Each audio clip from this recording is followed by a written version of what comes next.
Bienvenidos a News 24, el magazine de noticias y análisis en español de i24 News. Mi nombre es Carlos Burovich. Yo soy Damián Pachter y estos son los titulares.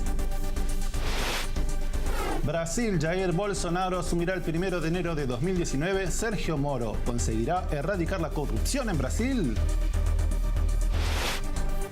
El embajador de Guatemala en Israel, Mario Bucaro, nos visitará y cuenta acerca de las relaciones bilaterales con Israel. Héroes sin fronteras, jóvenes israelíes que recién terminaron el servicio militar en Israel estuvieron de voluntarios 2 semanas en Guatemala City.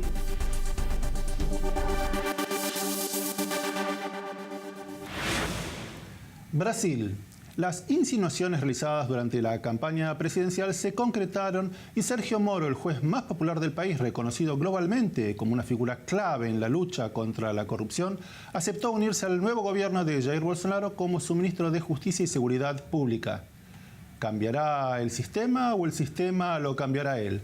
Sergio Moro, hombre clave, informe de Damián Pachter para News 24 en español. En una jugada política maestra, el presidente electo de Brasil, Jair Bolsonaro, consiguió al hombre clave, símbolo de la lucha contra la corrupción. Es el juez federal Sergio Moro, amo y señor del Lava Jato, y quien desde su oficina en Curitiba envió al ex jefe del PT, Lula da Silva, a prisión. A vinda dele à minha residência, a aceitação para ocupar o Ministério da Justiça e Segurança Pública. Ele falou qual deveria ser, o que ele gostaria de fazer lá dentro e se teria meios de liberdade para perseguir uma agenda para combate efetivo da corrupção, ao crime organizado, obviamente ao lado da Constituição e das leis. Con esta maniobra, Bolsonaro busca beneficiarse gracias al efecto Moro, que le aportará a su nuevo gobierno la imagen de profesionalismo técnico y transparencia prometida durante la campaña presidencial. Pero, ¿a cambio de qué el futuro ministro de Justicia y Seguridad Pública aceptó el cargo? Las especulaciones varían y sus críticos, con Lula a la cabeza, ya tienen la respuesta. Desde el PT sostienen que esto se debió a un pacto premeditado entre Bolsonaro y Moro, un quid pro quo, el envío de Lula a prisión a cambio de Moro al Ministerio de Justicia. Sin embargo, fue el propio juez quien desmintió esta teoría en una conferencia de prensa, la primera que hace desde 2014, donde además envió señales de lo que será su futura gestión. Sei que alguns eventualmente interpretaram a minha ida como uma espécie de recompensa, né? É algo absolutamente equivocado, porque a minha decisão foi tomada em 2017, sem qualquer perspectiva de que o então deputado federal fosse eleito presidente da República. O objetivo é, no governo federal, realizar o que não foi feito, com todo respeito, nos últimos anos, de buscar implantar uma forte agenda anticorrupção. E aqui eu agregaria, porque é uma ameaça nacional, uma forte agenda também anti-crime organizado. A ideia principal é utilizar o modelo que foi bem sucedido na Operação Lava Jato, de forças-tarefas, e utilizar essas forças-tarefas não somente contra outros esquemas de corrupção, mas igualmente contra o crime organizado.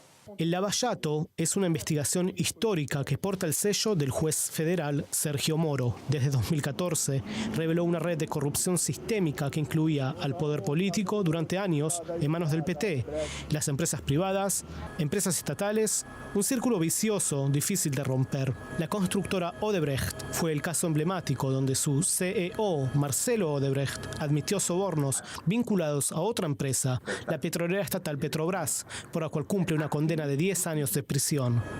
Política y poder, poder y política, un mecanismo que permaneció intacto durante años, incrustado en la sociedad. Eso fue lo que reveló Moro y eso es lo que pretende impedir que vuelva. ¿Cambiará el sistema o el sistema lo cambiará a él? Damián Pachter, News 24, i24 News. En el próximo bloque, Bianca Zanini, corresponsal de Asuntos Internacionales de i24 News, regresó de Brasil y con ella analizaremos los resultados de las elecciones. ¿Qué pasará en Latinoamérica?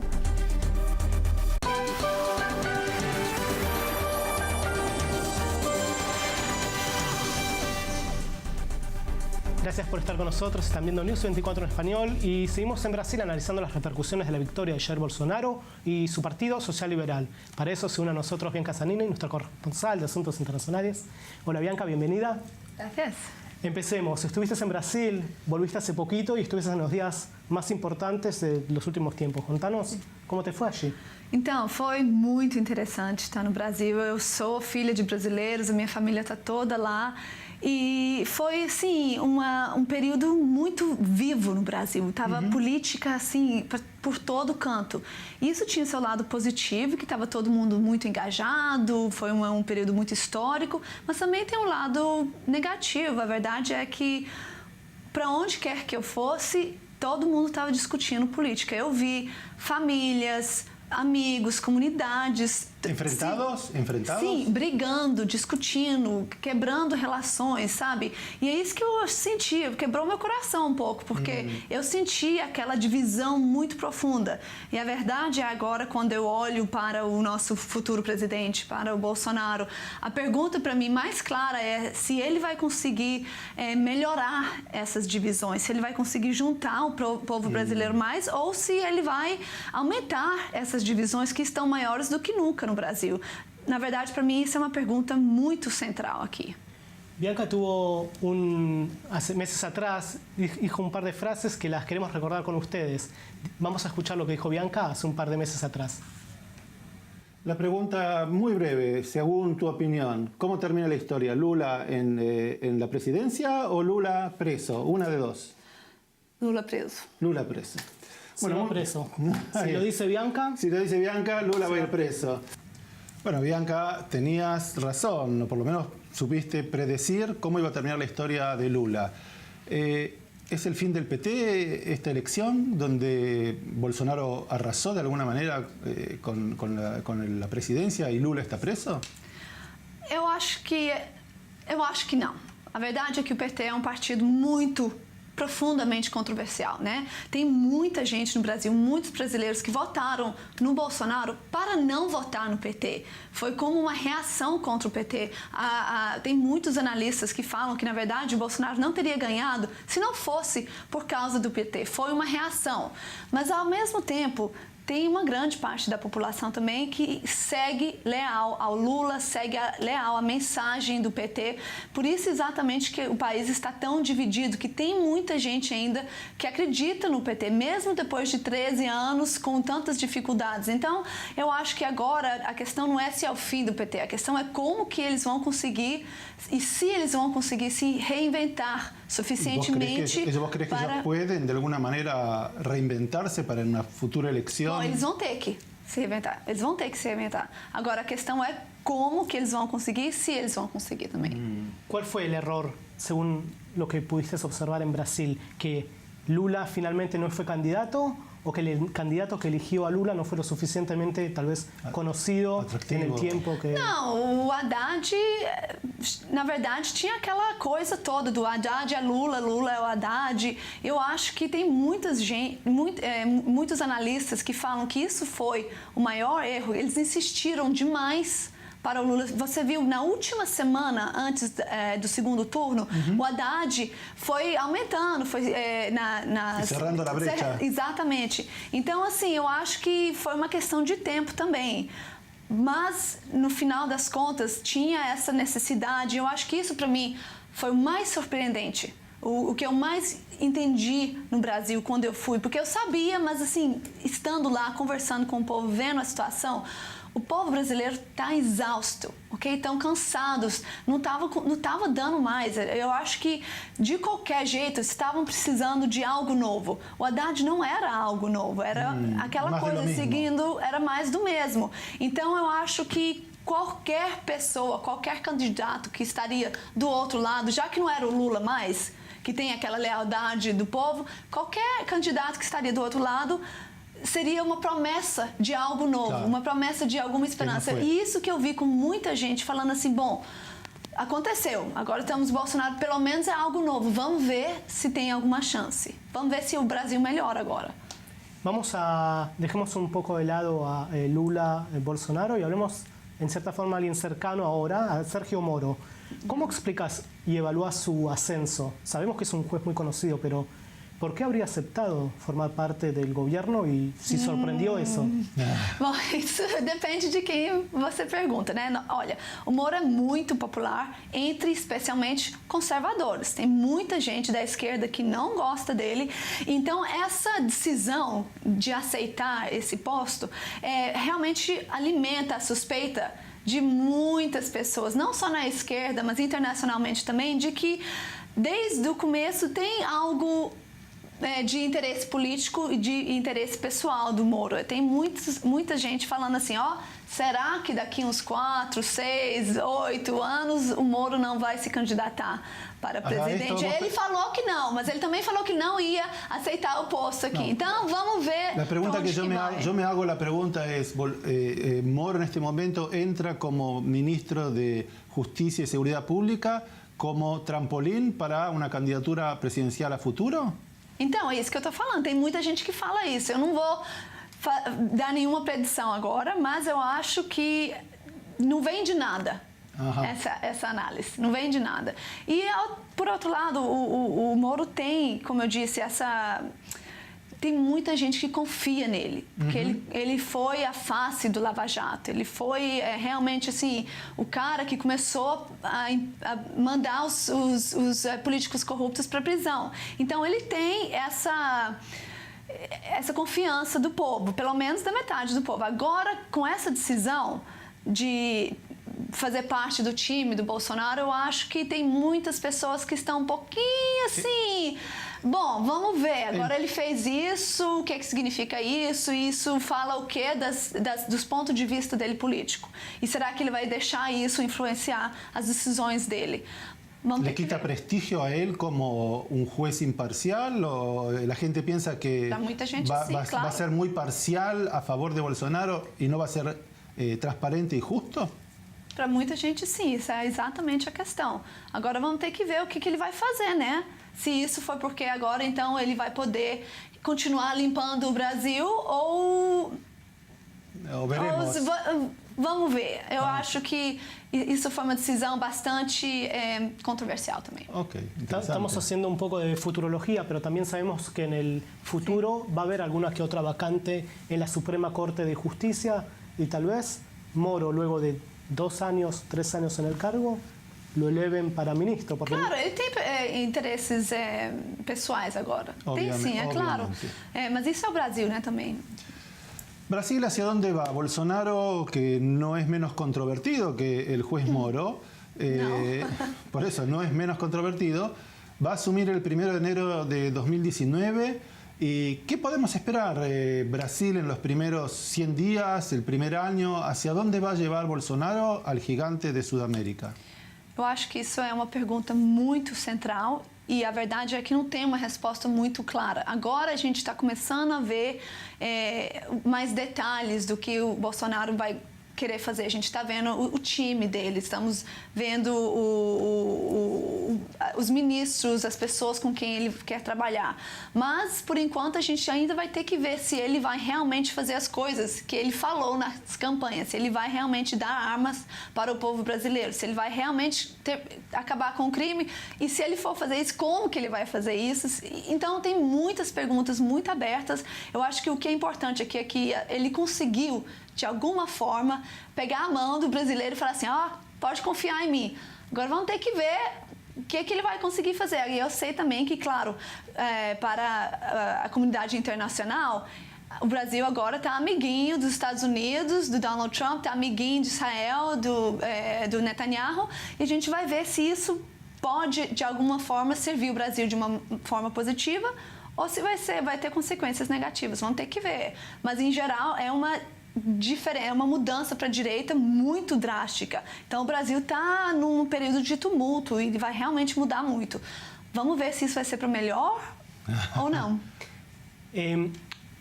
¿Estuviste viendo alguna de las figuras que van a componer el nuevo gobierno? ¿Podemos tener algún indicio de cómo va a ser realmente en base a las figuras que fueron elegidas? ¿O todavía es muy prematuro, por decirlo de alguna forma?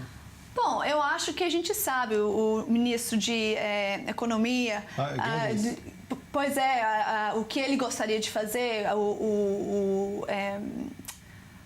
a história dele, para onde que ele gostaria de ir, a gente sabe que ele não tem as mesmas ideias do Bolsonaro, mas que o Bolsonaro, pelo menos até agora, falou que ele vai ouvir, vai escutar o que ele tem a falar. A gente sabe também que o Bolsonaro tem em volta dele, escolheu vários homens militares. Ele falou, na primeira entrevista dele, depois que ele foi eleito, ele falou, olha, o militar vai fazer parte no futuro do Brasil, vai fazer parte do meu governo. Então a gente vai ter que ver o quanto isso. Então, eu acho que agora, a verdade, o que a gente pode fazer é ficar de olho, analisar e olhar realmente para onde que é que o Bolsonaro vai querer levar o Brasil e para onde que ele vai conseguir levar o Brasil.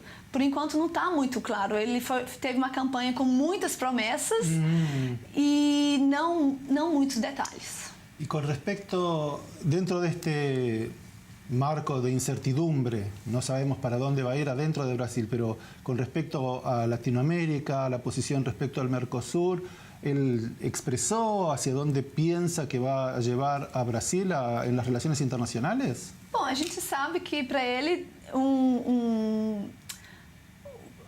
o Trump é uma pessoa que ele respeita muito. E uma coisa que ele gosta no Donald Trump é esse negócio dos Estados Unidos primeiro. E ele quer também o Brasil primeiro. Agora o foco é a situação no Brasil e a situação interna. E por isso que ele é, de tantas formas, parecido com o Donald Trump, parecido com o Putin, parecido com o Netanyahu, na questão de que ele valoriza o nacionalismo, valoriza a segurança do país, valoriza a união do país. Isso a gente pode discutir, mas isso que ele fala, pelo menos foi a primeira coisa que ele falou, né? E que ele valoriza menos questões de direitos humanos, questões de clima, e que isso não vai ser o foco dele. Então a gente sabe que o foco é crime, acabar com crime, o foco é acabar com corrupção, o foco é segurança e trabalhar junto, primeiramente, com países como Israel, que já abriu a porta, O que foi o que disse o especial de Israel? Ele falou já que primeiro ele falou que ele vai mudar a embaixada do Brasil de Tel Aviv para Jerusalém, que claro, só até agora foi Estados Unidos e Guatemala que fizeram isso, então o Brasil seria o terceiro país. Ele também depois falou que vamos ver, não tem certeza. Vamos ver, ele falou, pelo menos isso foi uma das promessas dele, e também ele falou que o primeiro país que ele vai visitar é Israel. Então a relação entre o Brasil e Israel, pelo menos entre os dois governos, tem possibilidades de serem muito positivas. Última pergunta, ¿Bolsonaro va a hacer en Brasil orden y progreso? Pergunta difícil. Eu acho que ele quer fazer ordem. Agora, se vai ser progresso, vamos ver. Bianca, una más cortita. Una más. En el tema hablamos, todos vimos de esa región de Sudamérica. ¿No es tal vez una ilusión, demasiada ilusión, terminar con el tema de la corrupción con un gobierno o un juez? Claro. É impossível. Claro, é impossível. Eu acho que todo mundo sabe disso. Mas o que querem é, vamos tentar algo novo. Também. Bianca, muchísimas gracias por tu participación, por haber estado en Brasil. Y en el próximo bloque tendremos como invitado al embajador de Guatemala en Israel, Mario Bucaro, que nos va a contar acerca de las relaciones bilaterales con Israel.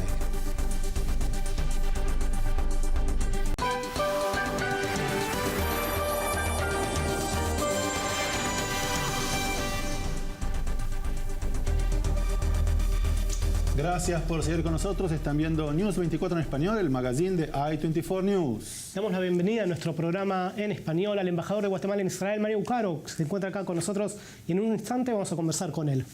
Muchas gracias por acompañarnos, embajador Bucaro. Gracias, Carlos, y gracias también. Es un privilegio estar aquí. Las relaciones entre Guatemala e Israel son muy especiales. En la histórica votación del 29 de noviembre de 1947, Guatemala fue uno de los 33 países que dieron su voto favorable para la creación del Estado de Israel. El embajador guatemalteco en las Naciones Unidas, Jorge García Granados, fue el presidente de la comisión que trató el tema el día y su voto a favor de la creación de los estados hizo que Israel pueda declarar el 15 de mayo de 1948 su independencia Ese mismo día, Guatemala estableció relaciones diplomáticas con el naciente país, el primer país de Latinoamérica en hacerlo. En 1956, Guatemala también fue el primer país en abrir su embajada en Jerusalén y vemos al embajador Granados presentando sus credenciales de flamante embajador al presidente Ben-Zvi. En 1968, Granados publicó un libro llamado Así nació Israel, un país fuera de lo común. En Jerusalén, en Ramat Gan y otras ciudades como Netanya, que estamos viendo, hay calles que honran su memoria y llevan su nombre. Embajador, ¿qué fue lo que llevó a su país a establecer la embajada en Jerusalén? Bueno, yo creo que ante todo lo que tenemos que ver es la importancia de este legado, el legado de unas relaciones diplomáticas que nacen ahí, en 1947, con ese voto decisivo, que no solo fue una labor del embajador García Granados, sino del presidente también de aquella época, el doctor Juan José Arévalo Bermejo, y todos los guatemaltecos desde ese entonces comenzaron a amar a Israel. El amor por Israel es parte también de una fuerte corriente de la sociedad guatemalteca que tiene una fe muy profunda también, y sobre esa base el seguimiento del 56 y ahora el retorno a nuestra embajada 70 años después es reflejo de esas relaciones. Recordemos entonces los momentos vividos en Jerusalén en mayo pasado, cuando el presidente Jimmy Morales inauguró la embajada de Guatemala nuevamente en Jerusalén. Como presidente de la República de Guatemala, asumí un reto de retornar nuestra embajada a esta ciudad. Insisto, una decisión soberana que ahora nos permite estar aquí reunidos para decir Guatemala e Israel unidos por siempre.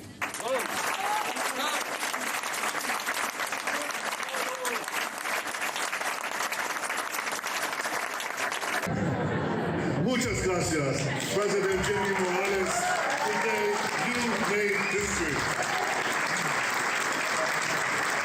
Para ustedes, nuestra amistad.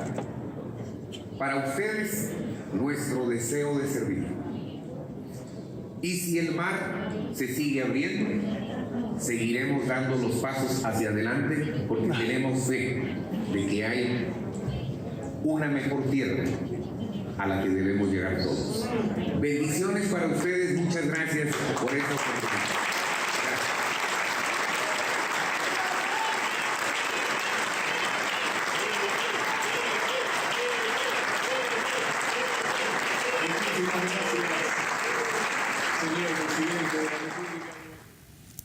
Embajador, hace unas semanas atrás un país hermano, Paraguay, decidió regresar su embajada de Jerusalén a Tel Aviv. ¿Hay peligro que esto, o hay posibilidad, mejor dicho, de que esto también ocurra en Guatemala si hay un cambio de gobierno? Bueno, es importante poder analizar que las decisiones políticas tienen una incidencia muy importante en la vida o las relaciones diplomáticas de cada nación, y esto obedece mucho a los líderes que tenemos en esta época.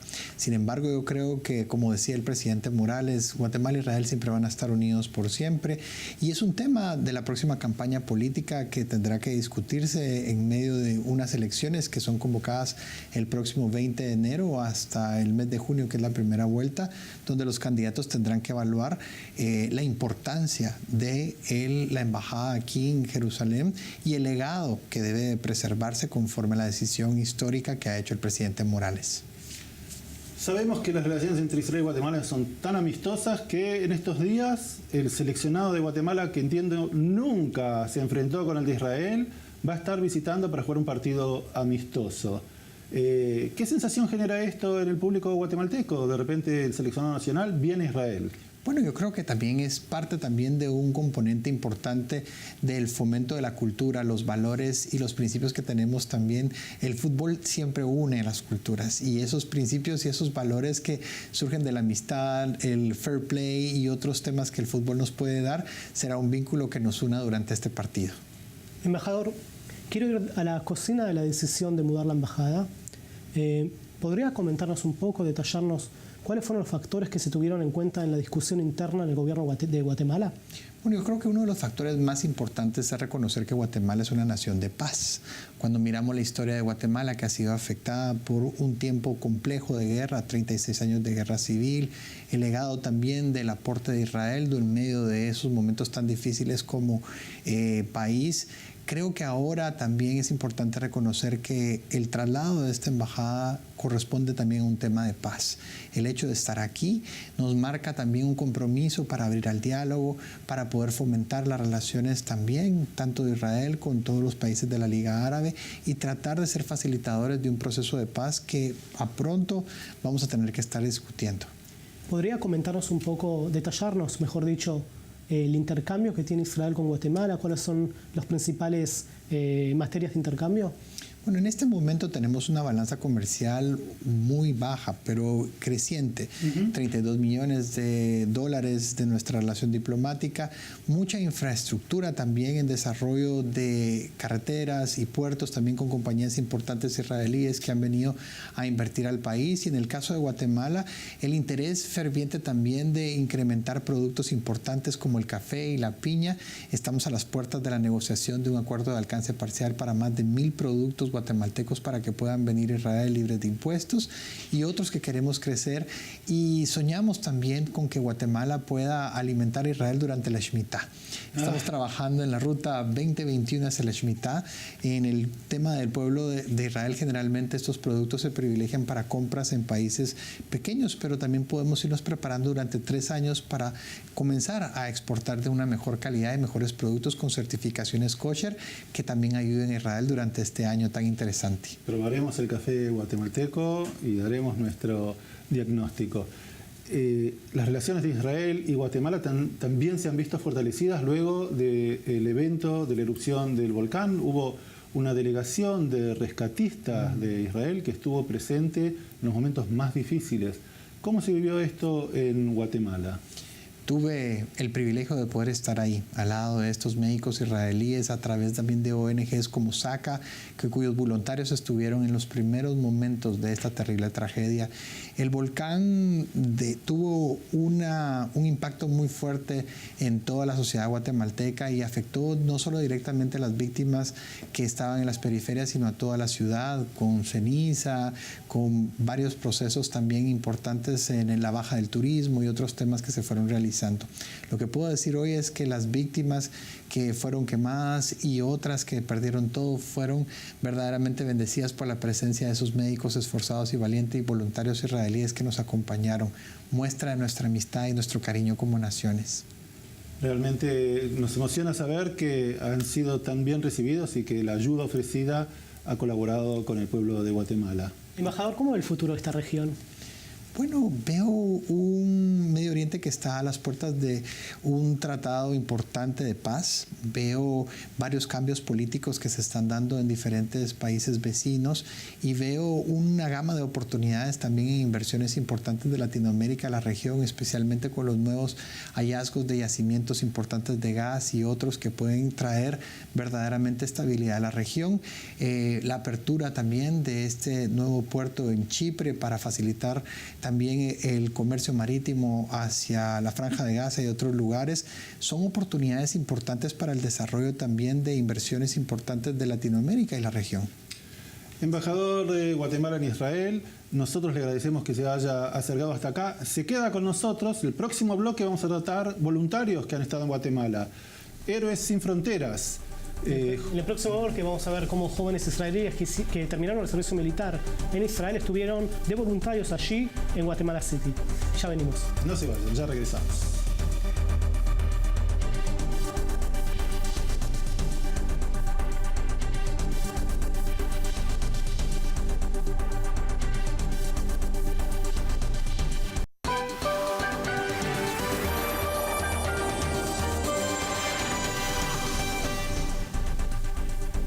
Gracias por estar con nosotros. Están viendo News 24 en español. Héroes sin Fronteras es una ONG de jóvenes israelíes que al terminar el servicio militar en Israel se ofrecen como voluntarios en distintos lugares del mundo. Katmandú, Nepal, Gondar en Etiopía, Buenos Aires, México, y también hubo una delegación que pasó 2 semanas en Guatemala City.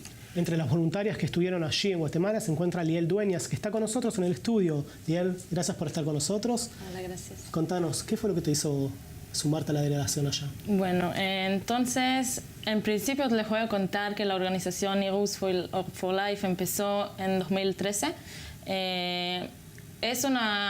empezó por la idea que hay muchos jóvenes israelíes que se van de viaje después del servicio militar y tenemos la oportunidad de hacer algo bueno en el mundo y también representar la cara linda de Israel, y es algo que a mí me toca mucho y por eso decidí a viajar y estar esas 2 semanas en Guatemala y eso. ¿Ya habías conocido anteriormente? La verdad que no, primera vez. ¿Embajador? Pues yo solo quiero decirles gracias en nombre de todos los guatemaltecos y aquellos que no tienen voz y que ustedes pudieron apoyar, porque lo que ustedes hicieron dejó un legado muy importante en la vida de los niños. Bueno, entonces invitamos a Liel y al embajador Bucaro a ver la primera parte de la nota de Héroes Sin Frontera en Guatemala.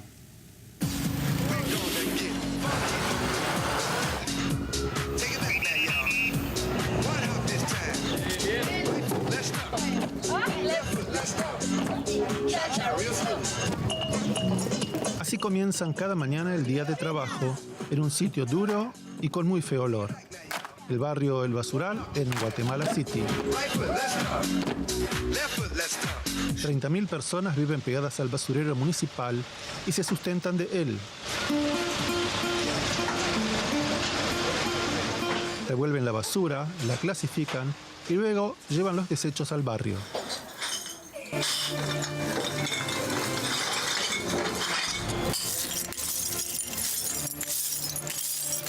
Aquí van separados los colores, cristalino, café y verde. El largo día de trabajo clasificando y rompiendo vidrio le dejará a Javier tan solo $5. La pobreza extrema los lleva a hacer un gran reciclaje. En Israel el plástico es enterrado. Aquí es raspado intensamente para eliminar restos de pegamento y color. Los cables de electricidad son fundidos para sacar el cobre y las bolsas de azúcar lavadas una por una para ser recicladas. El que no vive de la basura vive del crimen. La mayoría de los ladrones de la ciudad salen de aquí y hay 5 asesinatos por día. Entonces, ¿qué busca aquí este grupo de israelíes?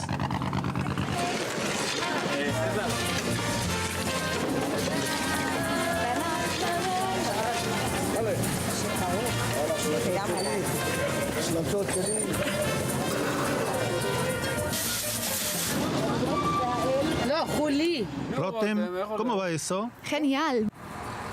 Muy divertido. ¿Divertido? Hace 2 semanas que te la pasas pintando en este campo de refugiados. Es muy gratificante ver gente feliz.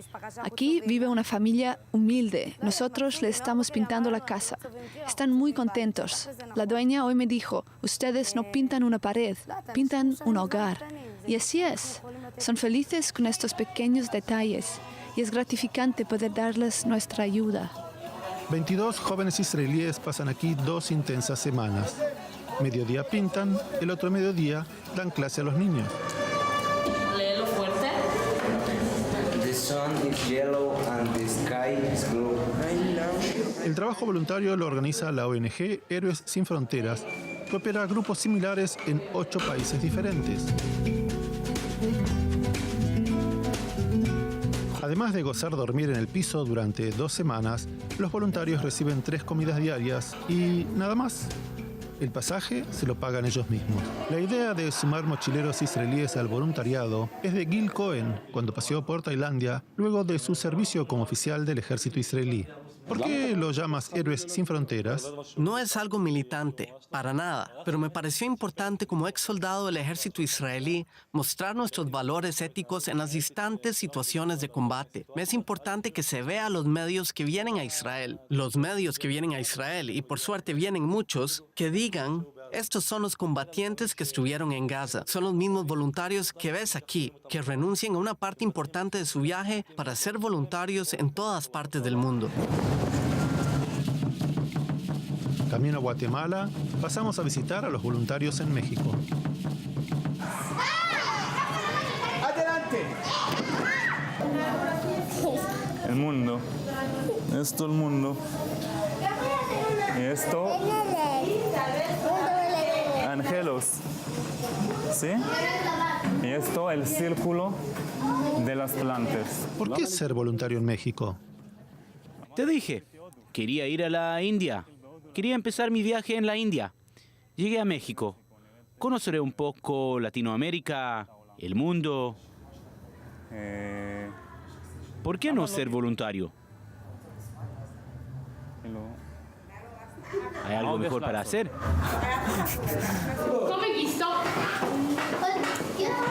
A bailar, a cantar. ¿Cantar? ¿Cuánto tiempo estarás en México? 2 semanas de voluntaria y 2 semanas paseando. Lo más importante es ser voluntaria. Sí, es lo más importante. ¿Qué fue lo que más te asombró de los niños? El calor que te dan y cómo quieren estar con nosotros. Nunca imaginé que fuera así. Pensé que veníamos... ¡Hola, mi amor! ¿Ves el calor y cómo nos quieren? Ciertos datos sobre la hermosa y sufrida Guatemala. Tiene 3 volcanes activos. El 91% de la cocaína que entra a los Estados Unidos pasa por aquí. El 43% de los niños sufre desnutrición y cada 8 horas una joven menor de 15 años se convierte en mamá. Liel, estuviste allí 2 semanas. Sí. Contanos, ¿qué fue lo que más te movilizó, lo que más te llamó la atención?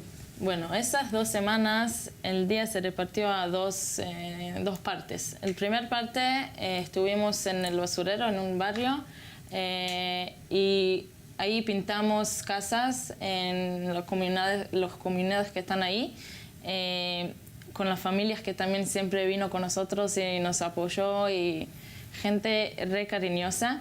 Y la otra parte del día estuvimos en orfanatos y escuelas y los enseñamos a los chicos que están ahí materias como matemática e inglés en forma de actividades así, no... Te vimos en la nota enseñando sí, ahí a los chicos. Lo vieron.